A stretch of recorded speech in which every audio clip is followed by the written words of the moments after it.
కొలస్సీయుల తర్వాత 2వ అధ్యాయము 8వ వచనం. ఆలకించుడి, నా ప్రియుని స్వరము వినబడుచున్నది, ఇదిగో అతడు వచ్చుచున్నాడు, గంతులు వేయించు, కొండల మీదను రేగిసి దాటుచు మెట్టల మీదను అతడు వచ్చుచున్నాడు.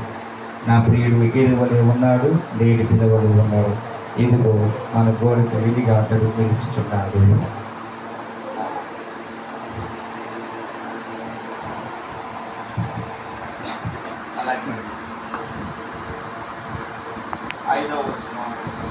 ఐదో అధ్యాయము 9వ వచనం చూడండి. స్త్రీలలో అధిక సుందరవతిగాన వేరు ప్రియుని కన్నా నీ ప్రియుని విశేషమేమి? నీవు ఈ మాట ప్రమాణం చేయించుకుంటూ వేరు ప్రియుని కన్నా నీ ప్రియుని విశేషమేమి? ఇక్కడ